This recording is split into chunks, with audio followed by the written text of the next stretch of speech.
지파가 몇 명인가 각 지파별로 이렇게 나와 있는데 이 말씀을 드리기 전에 잠깐 제가 우리 아가페 찬양대가 찬양하는 모습과 또 그 가사를 제가 이렇게 묵상을 하면서 저들의 삶을 이야기하고 있다 이런 생각이 얼핏 들었어요. 30대 40대 사회에서 물론 잘 정착하는 사람도 있겠지만 상당수는 이리 치이고 저리 치이는 그러한 치열한 삶을 사는 나이 아닙니까? 그리고 그러한 삶을 사는데 이 내성이 잘 갖추어져 있는 정도가 아니기 때문에 힘들어하고 비틀거리고 하는 그러한 세대입니다. 50, 60대면 그래도 살아온 경력이 있어서 아무리 힘들고 어려워도 나름 그 내성으로 버텨내는 것인데요.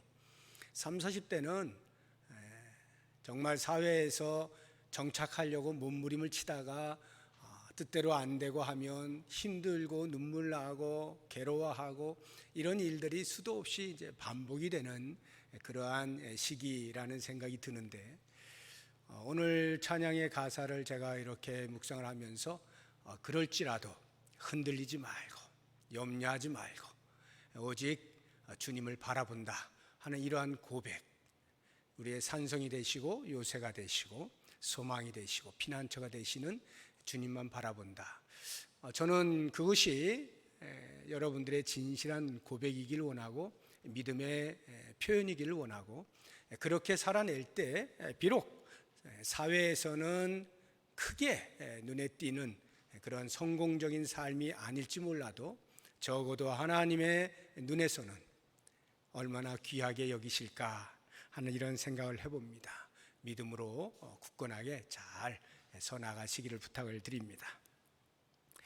오늘 이 본문은요, 다윗이 사울에게 오랫동안 쫓기는 생활을 마치고 헤브론에서 통일 왕국의 왕으로 즉위하는 그 즉위식의 장면입니다. 그 즉위할 때에 12지파의 완전 무장을 갖춘 군사들이 몇천 명씩 몇만 명씩 와서 그 즉위식에 참여하고 있는 그러한 모습이에요. 그래서 어느 지파는 몇 명이 왔고 어느 지파는 몇 명이 왔고 하는 것을 기록해 놓았는데 이 말씀은 우리 앞으로 이렇게 넘어가서 어디서부터 연결이 됐는지를 이해를 할 필요가 있는데 여러분 성경 다 가지고 계시니까 11장을 보시기 바랍니다. 11장을 보시면 이제 10장에는 사울 왕이 블레셋 군과 싸우다가 죽는 내용이 기록이 되어 있고 사울 왕이 죽었으니까 그 다음 왕이 세워져야 되죠. 다윗 왕이 세워지게 되는데 11장 1절 보시면 온 이스라엘이 헤브론에 모여 다윗을 보고 이르되 우리는 왕에 가까운 혈족이니이다. 전에 곧 사울이 왕이 되었을 때에도 이스라엘을 거느리고 출입하게 한 자가 왕이시었고 왕의 하나님 여호와께서도 왕에게 말씀하시기를 내가 내 백성 이스라엘의 목자가 되며 내 백성 이스라엘의 주권자가 되리라 하셨나이다 하니라.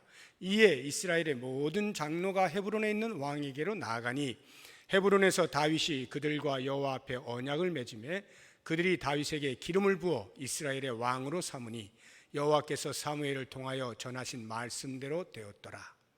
이 말씀을 이어서 오늘 우리가 읽은 이 본문의 말씀이 나오는 거예요. 그러면 그 중간에 많은 내용이 있는데 그건 뭐냐? 다윗이 왕이 될 때에 혼자 잘나서 된 것이 아니라 왕을 도와서 다윗을 도와서 나라를 세우는데 혁혁한 공헌을 한 이 성경의 표현대로 하면 30용사들이 있는데 그 30용사들의 이름이 기록이 되어 있습니다. 11장 10절부터 11장 끝절까지가 그 이름들이 쭉 기록이 되어 있는데 세보면 30명이 훨씬 넘어요. 48명이 기록이 되어 있습니다. 그런 걸로 보면 다윗을 30용사라 해서 이렇게 전열을 갖추고 전쟁에 임하고 하지 않았겠습니까? 그러다가 죽는 사람이 생기면 그 결혼된 자를 다시 보충하고 이렇게 하다가 명단이 48명까지 불어난 것으로 보입니다. 그렇게 그 사람들의 공로를 치하하는 장면이 나오고, 그 다음에 12장 1절부터 우리가 읽은 23절 이전 22절까지를 보면 다윗이 아직 왕이 되기 전 광야에서 사울에게 쫓겨다닐 때, 또는 블레셋이라고 하는 곳으로 피신하여 있을 때, 시글락이라고 하는 곳에 머물러 있을 때, 이러할 때에 다윗을 따라온 신실한 사람들에 대한 소개가 나와 있습니다. 그러니까 아직 왕으로 등극하기 이전입니다. 그때에 함께 했던 사람들에 대한 이야기가 22절까지 나와요. 그래서 11장 1절에서 9절까지의 그 왕으로 등극하는 그 내용에 지금 오늘 우리가 읽은 23절에 그 왕이 등극할 때 즉위식에 참여한 자들이 이러이러하다라고 하면 바로 연결이 되는데, 그 사이에 왕이 등극하기 이전에 과거에 왕과 함께 했던 사람들의 이야기를 써놓고 있는 거예요. 과거의 이야기가 가운데 들어와 있는 것입니다. 그것은 다윗이 혼자 통일왕국을 세운 것이 아니라는 거예요. 제가 지금 통일왕국이라고 말하는 것은 다윗이 사울 왕이 죽고 곧바로 통일왕국의 왕이 되는 게 아닙니다. 헤브론으로 내려가서 유다 지파의 왕으로 7년 반을 지내요. 그러다가 7년 반이 지나서야 드디어 이 11장에 나오는 것처럼 북부에 있는 모든 지파의 장로들이 다 내려와서 이제 당신이 우리 모두의 왕이요 하고 즉위식을 해주는 거예요. 그럼 그 사이에 사울 왕은 이미 죽었는데 북부에 있는 사람들은 어떻게 되었는가? 다른 사람을 세웠어요. 이스보셋이라고 하는 그 아들을 세워가지고 계속해서 사울 왕가를 이어가려고 하다가 암살을 당해서 죽습니다. 그리고는 이제 다윗에게로 전부 편입이 되는 것인데요. 그 이야기는 그만큼 사울 왕가가 비록 사울이 죽었지만 오랫동안 통치를 했기 때문에 복원하고자 하는 그런 일들이 있었던 거죠. 그 일 이후에 드디어 7년 반이라는 세월이 지나서 합쳐서 남과 북 다 합쳐서 통일 왕국의 왕으로 등극을 하는 그 장면입니다. 자, 그러면 여기에 이 통일 왕국의 왕으로 등극할 때에 참여한 12지파의 수없이 많은 군사들 가운데에서 그들이 과연 어떠한 심정으로 나왔을까라고 하는 것을 생각을 해볼 필요가 있습니다. 이제는 더 이상 적수가 없고 다윗 왕이 완전히 실권을 쥐었기 때문에 그 앞에 무릎을 꿇는 것인가, 아니면 또 다른 무엇이 있는가 하는 부분에 대해서 제가 같이 말씀을 나눠보려고 하는 거예요. 23절을 보시면 싸움을 준비한 군대 지휘관들이 헤브론에 이르러 다윗에게로 나와서 여호와의 말씀대로 사울의 나라를 그에게 돌리고자 하였으니, 역대기의 저자가 지금 즉위식에 나온 12지파의 모든 사람들이 이러이러한 이유로 인하여 왔다라고 해석을 해놓은 것입니다. 그 해석의 내용이 여호와의 말씀대로 사울의 나라를 그에게 돌리고자 하기 위하여 나왔다는 말입니다. 그러면 여기 여호와의 말씀대로라고 하는 것이 어떠한 말씀을 하셨길래 그 말씀대로라고 하고 있는가 하는 부분을 우리가 찾아볼 필요가 있습니다. 하나님께서 사무엘의 입을 통하여서 사울에게 이야기하신 내용이 있습니다. 사무엘상 15장 28절 말씀을 같이 읽어보겠습니다. 사무엘이 그에게 이르되 여호와께서 오늘 이스라엘 나라를 왕에게서 떼어 왕보다 나은 왕의 이웃에게 주셨나이다. 사울 왕이 말을 듣지 않고 불순종하였을 때 사무엘이 책망하면서 이제 당신의 나라는 끝났습니다. 당신의 이웃에게 왕권이 넘어갈 것입니다 라고 이야기하는 거예요. 그러면 여기에 이웃이 누구냐, 사울의 이웃이 누구냐, 그 부분을 한 번 더 찾아보도록 하겠습니다. 사무엘상 28장 17절 말씀 같이 읽어봅니다. 여호와께서 나를 통하여 말씀하신 대로 내게 행하사 나라를 내 손에서 떼어 내 이웃 다윗에게 주셨느니라 하고 분명히 이야기하죠. 지금 이 장면은 사무엘이 이미 죽었는데 사울 왕이 전쟁을 하고자 할 때 하나님이 응답을 안 하니까 죽은 자라도 불러서 내가 말을 들어봐야 되겠다 해가지고 신접한 자를 찾아가가지고 죽은 사무엘을 끌어올려서 죽은 사무엘이 지금 이야기하고 있는 거예요. 너의 이웃 다윗에게 너의 왕권이 넘어간다 라고 분명하게 이야기를 해주고 있는 거죠. 그러니까 지금 이 역대기 저자가 23절에 해석을 해놓고 있는 여호와의 말씀대로 사울의 나라를 그에게로 돌리고자 하였다, 이것이 그 즉위식에 모여든 모든 지파 사람들의 목적이요 의도요 이유였다는 뜻입니다. 그래서 이 즉위식에 참석한 군사의 수를 헤아려 보니까 지휘관급이 1222명, 여기 기록된 것만 그렇습니다. 일반 군사가 33만 9,600명, 그래서 합이 34만 822명이 지금 나온 것으로 기록되어 있어요. 사실 이것보다 훨씬 더 많습니다.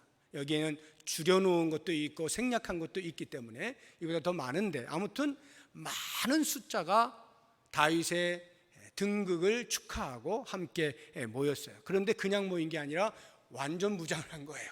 전쟁에 임할 것처럼 그러한 상태로 나온 것입니다. 이 말은 이제 당신에게 전적으로 충성하겠습니다 라고 하는 표현이겠죠. 여기에 나온 지파들을 보게 되면 그 순서가 딱히 어떤 목적을 가지고 순서를 나열한 것은 아니고요, 남쪽에서부터 지리적으로 차지하고 있는 지파의 순서를 따라 북쪽을 향해서 하나씩 하나씩 그렇게 배열을 해서 소개를 하고 있습니다. 자, 그렇다고 하면 이제 이 여호와의 말씀대로 이 지파 사람들이 나왔다라고 하는 이 역대기 저자의 해석이 정말 맞느냐라고 하는 것을 성경이 성경을 증명하도록 해야 되겠죠. 그래서 오늘 저는 이 본문 안에 12지파가 소개가 되고 있습니다만 그 가운데 한 3지파 정도에 한해서 제가 살펴보면서 이렇게 볼 때 이들은 여호와의 말씀대로 나온 것이 틀림없구나 하는 것을 증명을 해보려고 하는 것입니다. 먼저 베냐민 지파를 보도록 하겠습니다. 29절에 나옵니다. 29절을 보시면 베냐민 자손 곧 사울의 동족은 아직도 태반이나 사울의 집을 따르나 그 중에서 나온 자가 3,000명이요 이렇게 돼 있어요. 베냐민 지파의 사람들은 아직도 태반이나, 여기 태반은 반이 아니고 반보다 훨씬 많은 대다수를 말하는 거예요. 대다수가 아직도 사울의 집을 따르고 있다라고 표현을 하고 있습니다. 왜 그럴까요? 사울이 베냐민 지파 출신이거든요. 베냐민 지파 사람이거든요. 그러니까 사울이 왕으로 있을 때 당연히 베냐민 지파가 적극적으로 지지를 했을 것이고 나름대로 어떤 동맹도 맺었을 것이고 많은 혜택도 누렸을 거예요. 그러니까 의리로 뭉쳐져 있고 우리나라로 하면은 영남이야 호남이야 이렇게 해서 그 지역 색깔을 확실히 드러내는 거고, 이 이스라엘은 지파별로 분명한 선이 있으니까 베냐민 지파라고 하는 그런 자부심을 가지고 우리가 왕을 배출했다라고 하는 자부심을 가지고 베냐민 지파 사람들이 똘똘 뭉쳐서 사울 왕가를 보호하고 있었던 것이고, 비록 사울 왕이 죽었다 할지라도 계속해서 이 사울 왕가가 다시 복원될 수 있기를 기대하고 기다리고 준비하고 있었던 사람이 태반이라는 거예요. 그 가운데에서 3,000명이 다윗에게로 나온 것입니다. 그러면 베냐민 지파의 시선으로 볼 때는 이렇게 다윗에게로 나온 3,000명이 어떠할까요? 예뻐 보이겠어요? 그럴 리가 없죠. 아니 사울 왕이 죽었다고 해서, 아니 다윗이 이제는 전체를 책임지는 왕으로 등극했다 해서 그 세를 못 참고 그리 쪼르륵 가가지고 그쪽으로 붙는단 말이야 하고는 배신자의 꼬리표를 달지 않겠습니까? 저런 간사하고 비겁한 사람들이 있나 하고 욕을 하고 언젠가 내 손에 걸리기만 해봐 하면서 뭔가 테러에 대한 그러한 그 마음도 가질 것이고 말이죠. 걸리기만 하면 국물도 없어 이러면서 크게 분노를 했을 것임이 틀림이 없죠. 그러면 이 베냐민 지파 중에 3천 명이 나왔는데 그 사람들은 도대체 무슨 생각으로 그러한 이 뒷머리가 따가운 시선을 두고 올 수가 있었을까? 그래도 난 살아야 되겠어. 여기 있어봐야 이제 사울 왕가는 이제 몰락한 거야. 아무런 비전이 없어. 이제 새롭게 중흥하고 있는 저 다윗 왕가에로 가서 그래도 먹고 살아야지. 니들이 아무리 욕해도 나는 현실주의자야. 그렇게 해서 온 것일까요? 그게 아니다라고 하는 것입니다. 이 여호와의 말씀대로 라고 하는 이 말을 통하여서 이 베냐민 지파의 사람들의 그 행위들을 살펴보게 될 때 그들은 절대적으로 하나님의 말씀에 대한 신뢰가 있었다는 것을 알 수가 있어요. 왜 제가 이렇게 말을 하냐면 그걸 어떻게 아시오? 라고 할 때에 다윗이 지금 힘이 있기 때문에 왕이 되었기 때문에 베냐민 지파 사람들이 온 게 아니에요. 자세히 살펴보면 이미 다윗이 쫓겨다니는 그 시절, 광야에서 헤매고 있던 그 시절, 시글락에 머물러서 있었던 그 시절, 그때도 이미 베냐민 지파 사람들 가운데 일부가 와서 다윗을 추종했던 것을 볼 수가 있습니다. 우리 12장 1절 보십시오. 12장 1절 다윗이 기스의 아들 사울로 말미암아 시글락에 숨어 있을 때에 그에게 와서 싸움을 도운 용사 중에 든 자가 있었으니 그들은 활을 가지며 좌우 손을 놀려 물매도 던지며 화살도 쏘는 자요 베냐민 지파 사울의 동족인데 그 이름은 이러하니라 해서 베냐민 지파 사람들 가운데에서 다윗을 돕고 있는 사람이 있었다는 것을 알 수가 있어요. 16절 보세요. 베냐민과 유다 자손 중에서 요새에 이르러 다윗에게 나오매. 이렇게 다윗이 아직 힘이 없을 때, 실권을 잡고 있지 못할 때, 미래가 불투명할 때, 그때도 이미 다윗의 편에 서서 다윗을 추종하며 함께 했던 베냐민 지파 일부 사람들이 있었던 것을 알 수가 있는 거예요. 그렇다고 하면 과연 그들은 무엇으로 이렇게 다윗을 따라다녔을까요? 푸른 미래를 바라보면서? 그럴 리가 없죠. 만약에 이들이 현실주의자들이었다고 하면 당장에 힘이 있는 사울 편에 서 있죠. 내 지파 사람인데 왜 다윗을, 그 쫓겨다니는 다윗을 따라다니겠어요? 그들이 그렇게 했던 것은 철저하게 하나님께서 사무엘의 입을 통하여 사울의 왕권이 다윗에게로 넘어간다는 그 말씀에 대한 신실한 신뢰가 있었기 때문이죠. 그 말씀을 믿는 거예요.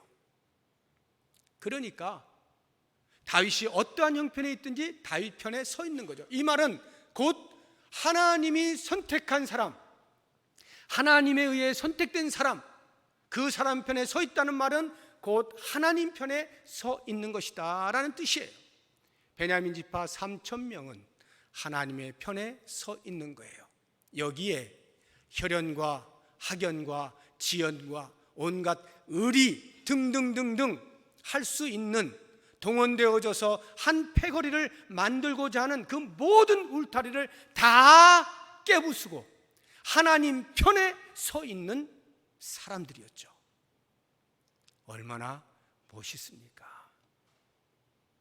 우리는 신앙의 삶을 살면서도 이러한 혈연, 학연, 지연, 의리 이런 것들에 얽혀져 가지고 때로는 하나님을 붙잡지 못하고 그런 것에 그냥 두리뭉실하게 살고 그렇게 넘어갈 때가 없지 않아요.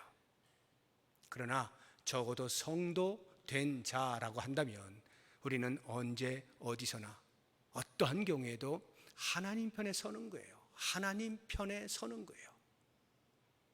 이것이 이 베냐민 지파 사람들이 우리에게 보여주고 있는 모습입니다. 또 한 지파를 보죠. 이사갈 지파인데요. 32절을 보십시오.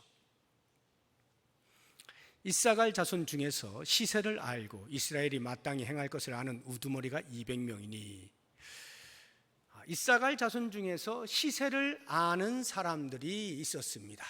그들이 나온 건데, 여기 시세를 안다는 게 무슨 말일까요? 일반적으로 우리가 이해할 때의 그 뉘앙스라고 하는 것은 세상에 흘러가는 이치를 안다, 이런 뜻이겠죠. 시대를 읽을 줄 아는 사람, 이런 말이 될 것입니다. 만약에 이것을 우리가 정치적인 시각으로 바라본다고 하면, 야, 이번에는 어느 정당이 힘을 쓸 것인가, 그런 정치적 흐름을 잘 파악해서 내가 어디에 서 있을까 줄서기를 잘하는 이러한 사람으로도 이해를 할 수 있을런지 모르겠습니다. 그러니까 그들이 이렇게 보니 지금 사울 왕가는 계속 몰락해 가고 있고 다윗 왕가는 점점 부흥하고 있으니, 이때야말로 지금 우리가 배를 갈아탈 때가 된 것이다 라고 시대적 흐름을 잘 파악해서 다윗에게로 온 것으로 우리가 얼마든지 볼 수가 있는데, 이들은 그렇게 해서 온 것이 아니라 여호와의 말씀대로 온 것이에요. 그 말의 의미는 이들이 시세를 안다라고 하는 이 시세라고 하는 것이 세상에 흘러가는 이치가 아니라 이 세상을 통치하시는 하나님의 다스리심의 이치를 안다라고 하는 뜻입니다. 왜 이걸 또 제가 주장하느냐, 그 다음 말이 그렇게 이야기해주고 있기 때문에 그래요. 32절, 이사갈 자손 중에서 시세를 알고, 그 다음 말, 이스라엘이 마땅히 행할 것을 아는, 이렇게 돼 있잖아요. 이스라엘이 마땅히 행할 것을 아는, 무슨 말입니까? 이스라엘 민족은 하나님이 선택한 민족이에요. 하나님의 뜻에 따라 살아가는 민족입니다. 그러한 민족이 하나님의 뜻이 아닌 다른 방향으로 나아가면 안 되겠죠. 이 사람들은 이스라엘 백성들이 어떻게 살아야 하는지를 잘 알고 있어요. 하나님의 뜻대로 사는 민족이지라고 하는 그 이해를 따라서 시세를 안다는 것은, 그래서 그 이스라엘 백성들을 다스리시는 하나님의 뜻을 분별한다, 이런 의미가 되는 것이죠. 그들이 볼 때 다윗은 힘을 쥐었기 때문에, 권력을 쥐었기 때문에 이제 우리가 다윗을 섬겨야 한다가 아니라, 하나님께서 다윗의 편에 서 있다, 하나님께서 다윗을 선택하셨다, 하나님께서 다윗을 통하여 이스라엘 민족을 통치하신다라고 하는 사실을 읽어낸 거예요. 그래서 그것에 대하여 순종함으로 다윗 앞에 나오게 된 것이죠. 굉장히 중요합니다. 라합을 보십시오. 라합도 민족주의적인 입장에서 보게 되어지면 나라를 팔아먹은 여인이에요. 그런데 성경이 그 라합을 귀하게 여기고 예수님의 족보에까지 이름을 올리고 있는 것은, 그와 같은 상황 속에서 라합이 보고 있는 시세를 아는 능력, 하나님의 통치의 흐름이 어떻게 흘러가고 있는지, 이제 그 하나님의 통치가 이 가나안 땅에까지 들어왔다는 것을 읽어낸 겁니다. 그리고는 그 하나님의 통치의 흐름에 자기의 몸을 맡기는 거예요. 이게 이 이사갈 지파의 사람들의 모습인 거죠. 그렇습니다. 하나님의 말씀대로, 여호와의 말씀대로 산다는 것은 이렇게 하나님의 통치가 어떻게 진행되고 있느냐를 잘 살펴서 그 통치에 몸을 맡기는 거예요. 하나님의 편에 서 있는 거예요. 하나님이 서 계신 곳에 내가 있는 거예요. 하나님이 일하시는 그곳에 내가 그 동선을 따라 맡기는 거예요. 이러한 삶이 여호와의 말씀대로 사는 삶의 모습인 거죠. 한 지파만 더 보겠습니다. 스불론 지파인데요, 33절에 나옵니다. 스불론 중에서 모든 무기를 가지고 전열을 갖추고 두 마음을 품지 아니하고 능히 진영에 나아가서 싸움을 잘하는 자가 5만 명이요. 다윗에게 나왔는데 5만 명이 나왔어요. 5만 명은 모든 지파 중에 제일 많이 나온 겁니다. 그런데 이 5만 명이 전부 두 가지 특징을 가지고 있는데, 하나는 두 마음을 품지 않아요. 오직 한 마음. 누구를 향하여? 하나님을 향하여. 그러니까 당연히 다윗에게, 하나님 편에 서 있는 다윗에게 충성할 수밖에 없겠죠. 로얄티가 분명하다는 거예요. 이리 갔다 저리 갔다 하지 않는 거예요. 그냥 한 마음을 품고 있는 그러한 모습을 볼 수가 있습니다. 더 중요한 것은 그 다음이에요. 그렇게 두 마음을 품지 아니하였는데 이 사람들이 능히 진영에 나아가서 싸움을 잘합니다. 싸움을 잘해요. 다윗에게 충성하겠습니다. 하나님께 충성하겠습니다. 이렇게 해서 이 마음을 드렸어요. 한 마음으로 흔들리지 아니하고 충성을 맹세합니다 라고 하는데 능력이 없네? 그러면 이 사람은 충성까지는 좋은데 쓰임 받지를 못하겠죠? 사명이 떨어졌는데 사명을 완수할 능력이 안 되는 거죠. 그런데 이 사람들은요, 그러한 로얄티도 분명한데 능력도 탁월한 거예요. 싸움을 잘하는 거예요. 오늘날로 하면 제가 하나님만 붙들고 삽니다라고 하나님께 대한 일편단심을 이야기하면서 이 세상을 지배하고 있는 사탄과의 전쟁에서 이길 수 있는 능력을 갖추었다 이 말이에요. 로얄티는 있는데 맨날 사탄에게 지면 그게 뭐예요? 하나님의 이름이 계속 땅에 떨어지잖아. 그런데 이 사람들은 그게 아니라 실력까지 갖추었다라고 하는 것입니다. 이러한 모습을 보게 되어질 때에 지금 나온 자들은 전부 여호와의 말씀대로 사울의 나라를 그에게로 돌리기 위하여 온 것임을 알 수가 있어요. 제가 왜 이런 말씀들을 드리냐면 이제 결론의 말씀을 드리려고 하는 거예요.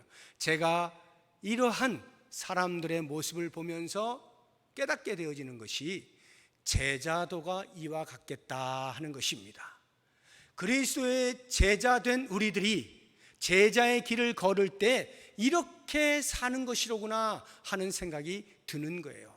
베냐민 지파 사람들처럼 설령대로 내가 예수를 믿는다라고 하는 것 때문에 손해를 보고 억울한 일을 당하고 피해를 입고 그럴지라도 주님을 떠나지 않는 거예요. 주님을 배반하지 않는 거예요. 계속해서 주님의 편에 서 있는 거예요. 어떠한 경우에도 주님의 편에 서 있는 것, 이것이 제자도가 되는 것입니다. 뿐만 아니라 제자는 이 땅을 살아갈 때 하나님의 다스림이 어떻게 흘러가고 있는지를 읽어낼 줄 알아야 돼요. 영적인 분별력이 있어야 한다 이 말이에요. 뭐가 뭔지 모른 채 그냥 되는 대로 사는 존재들이 아니라 우리를 통하여서 이 세상을 주님께서 어떻게 해나가길 원하시느냐라고 하는 주의 다스리심의 흐름을 읽어낼 줄 알아야 되는 거죠. 그래야 반응을 할 거 아니에요. 시세를 아는 자, 이것이 제자도라고 하는 것입니다. 뿐만 아니라 우리 주님께 두 마음을 품지 않고 오직 충성을 다하는 거예요. 이리 갔다 저리 갔다 양쪽을 다 적당히 섞어가면서 사는 존재가 아니라 오직 주님께만 충성을 맹약하고 그것을 신실하게 지켜 나가는 거예요. 그러면서 동시에 그러한 주님께 충성된 자로 살아갈 때 이 땅에서의 부닥치게 되어질 영적인 전쟁에서 승리할 수 있는 능력도 계속 갖추어 나가는 것, 이것이 제자의 삶이다 하는 것이죠. 오늘 이 말씀들을 보면서 다윗에게 충성하기를 원해서 나왔던 이 사람들은 곧 여호와의 말씀에 순종하여 여호와의 편에 서 있었던 사람들인 것을 알고 우리가 예수 그리스도를 믿고 그리스도께서 우리에게 맡겨주신 거룩한 사명들을 수행해 나갈 때 이러한 제자도를 이 말씀으로 적용하여서 제가 이렇게 살겠습니다 고백하면서 앞으로 펼쳐지게 되어지는 한 주간의 삶에서도 승리하는 삶이 있기를 주의 이름으로 축복합니다. 기도하겠습니다.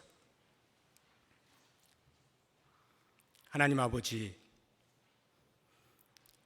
주님의 제자라고 하지만